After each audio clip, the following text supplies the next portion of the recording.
Sir बताएं, कांग्रेस ने tweet किया है कि 10 लाख के सूट पीएम के सूट लेकर के। देखिए, अभी सब तो चल ही रहा है, इसमें कहीं कोई संदेह नहीं है कि नरेंद्र मोदी जी जिस समय अमेरिका के राष्ट्रपति आए थे उनके साथ बातचीत हो रही थी। हमने जीवन में पहली दफ़ा देखा कि किसी का नाम लिखा हुआ कोर्ट में वही आदमी पहना हुआ है जिसका नाम लिखा हुआ।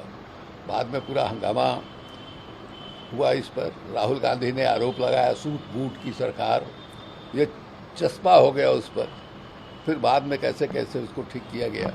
हमको ये भी याद है कि राजीव गांधी के जूते के बारे में भी इसी तरह से प्रतिक्रिया जो है व्यक्त की गई थी अपोजिशन के जरिए। वो जूता जो पहनते हैं फलाने कंपनी का है, उसकी कीमत ऐसी है वैसी है। राहुल गांधी के बारे में भी वही कहा जा रहा है। उसी तरह से राहुल गांधी भी जवाब की ओर से जवाब दिया जा रहा है। ये बात जरूर है कि सार्वजनिक जीवन में जो लोग हैं उनको कोशिश करना चाहिए सादगी मेंटेन करने का। वो गांधी जी की जो परंपरा है उस परंपरा में क्या है, अपने खर्च को कम से कम न्यूनतम स्तर पर रखिए। आज खर्च इतना बढ़ गया है राजनीति में कि जो साधारण आदमी है वो राजनीति में प्रवेश करने की बात ही नहीं सोच सकता। चुनाव में आप टिकट दे रहे हैं किसी को तो उसके पास जो है गाड़ी है, घोड़ा है या नहीं है, या 10 लाख 20 लाख खर्च करने की हैसियत नहीं है, ये देखी जाती है। तो राजनीति में जो विकृति आई है उसके पीछे एक भी कारण है। तो ये जो व्यंग किया जा रहा है राहुल गांधी पर, ये व्यंग जो है पूरे राजनीति पर किया जा सकता है। राहुल गांधी को अकेले क्यों आप जो है निशाना बना रहे हैं।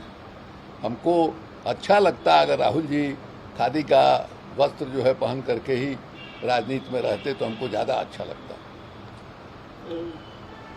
असम के सीएम हेमंत बिस्वा शर्मा हैदराबाद में थे। उन्होंने कहा है कि सीएम केसीआर जो है बीजेपी मुक्त राजनीति की बात करते हैं, लेकिन हम वंशवाद मुक्त राजनीति की बात करते हैं। हम अभी भी हैदराबाद में उनके बेटे और बेटी की तस्वीरें देख रहे हैं। देश की राजनीति को वंशवाद की राजनीति से मुक्त होना चाहिए, यह कहा। देखिए, असल में मुकाबला जो नरेंद्र मोदी जी का है वो किन लोगों से है आप देख लीजिए। और उन सब लोगों के खिलाफ जो ये बोल रहे हैं, क्यों बोल रहे हैं? यही लोग असली चुनौती दे रहे हैं। बिहार में लालू यादव हैं, उत्तर प्रदेश में अखिलेश हैं, या मान लीजिए बंगाल में ममता बनर्जी हैं, उनके भी भतीजा अभिषेक जी आ गए हैं मैदान में। तमिलनाडु में स्टालिन हैं, यहाँ उड़ीसा में नवीन पटनायक हैं, बिजू पटनायक के पुत्र हैं। तो इन्हीं लोगों के खिलाफ कभी भी आज तक परिवारवाद से मनुष्य जो है मुक्त हुआ है क्या? जब राजतंत्र नहीं आया था उसके पहले कबीलों में जो है मनुष्य रहता था और कबीले का सरदार होता था, और उस सरदार के जाने के बाद उसका जो बड़ा बेटा था वो जो है गद्दी पर बैठता था। आपने इतिहास के किताब में पढ़ा होगा कि जो बड़ा बेटा है उसके खिलाफ छोटा बेटा जो है किस ढंग से मैंने षड्यंत्र करके उसको कोशिश करता है मार देने का। उसके बाद राजतंत्र आया, राजतंत्र में भी वही हालत रही। तो इसलिए ये समाज जो है मुक्त कहाँ है परिवारवाद से। उस तरह से आप देखिएगा तो जो हमारे देश की जो जुडिशियरी है वहाँ जितना परिवारवाद है, लोग बताते हैं कि कुछ ही परिवार 43 अंक वाला भी नहीं, 2 ही अंक वाला जो है माने परिवार है जिससे आज तक जो है सुप्रीम कोर्ट और हाई कोर्ट में जज जो है नियुक्त होते हैं। इसलिए इन सब चीज़ों का कोई बहुत मतलब नहीं है। पीएम मोदी ने पारंपरिक राजनीति को बदल दिया है। सीएम भूपेश बघेल जैसे लोग विकास के खिलाफ हैं, केवल कांग्रेस का खजाना भरना चाहते हैं। हमारे आदिवासी भाई यहाँ मारे गए और सीएम बघेल जो है वो राहुल गांधी के साथ भारत जोड़ो यात्रा पर निकले हुए हैं। कांग्रेस भाइयों और बहनों की पार्टी है। सीएम भूपेश बघेल इन दिनों भारत जोड़ो रैलियों में जा रहे हैं। उन्हें अब पहले अपनी पार्टी को जोड़ने की जरूरत है। अब क्यों चिंता में है भाई? आपके लिए तो अच्छा है, मैदान खाली है। मैंने बघेल दौरा कर रहे हैं कांग्रेस पार्टी के साथ, तो आप जो है मैंने छत्तीसगढ़ में कब्जा कर लीजिए। तो आप इस पर क्या व्यंग कर रहे हैं कि कहाँ हैं, कहाँ घूम रहे हैं?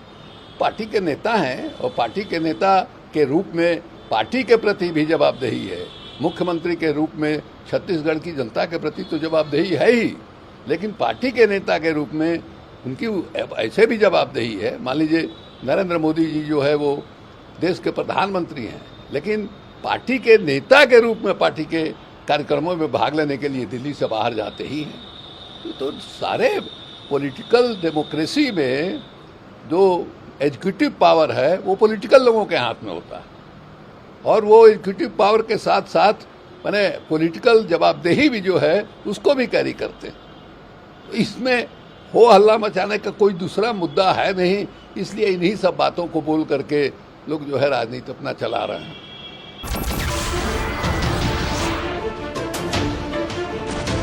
नमस्कार, मैं हूं संदीप चौधरी।